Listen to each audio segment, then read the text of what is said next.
it is no exaggeration to say, I think, that one of the acts that most of us would agree was a supreme low point in the history of our particular civilization in the last 100 years, certainly, was the mass extermination of 8 million Jews and Gypsies and others by the Nazis, the Endlösung von Judes Problem in Europa, as they call it, the final solution of the Jewish problem in Europe.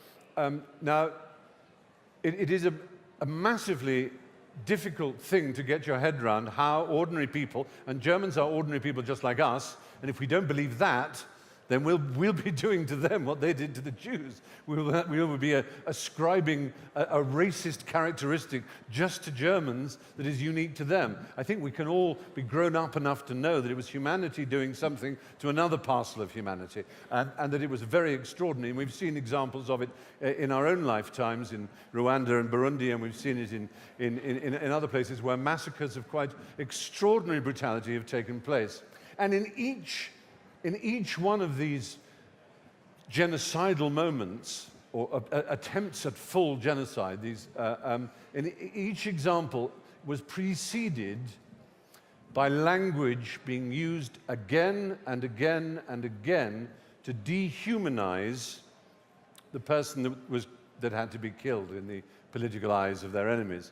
In other words, it began in the 1930s, it in fact began quite early, a little than that, but the Jews were rats, were vermin, were Weiss, were Affenmenschen, ape men, Untermenschen, which is subhuman in German.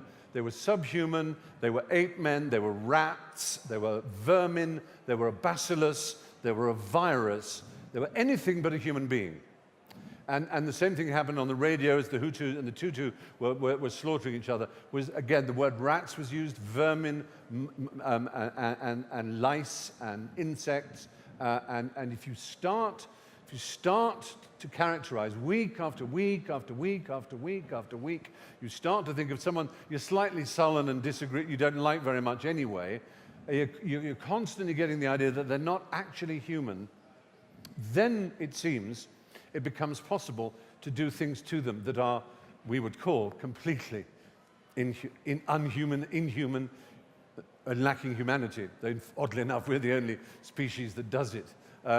It is interesting and important to remember that it is language that not only guarantees our freedom, free exchange of ideas such as this, in which one is allowed to say anything, in which one would hope everybody observes the decencies of debate and of good nature, and is not cruel and unkind and mocking and derisory, unpleasant, vicious, or indeed whipping up violence.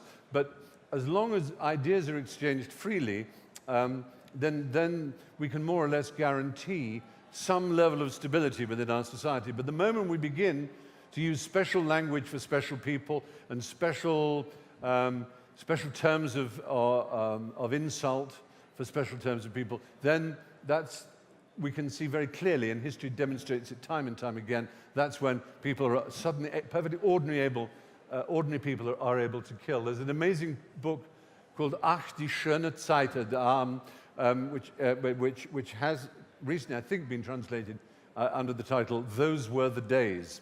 And it is a quite horrific thing to read because it is so ordinary. It is simply the letters home from the guards and soldiers and SS members and officers of the death camps of Auschwitz and Treblinka, home to their families.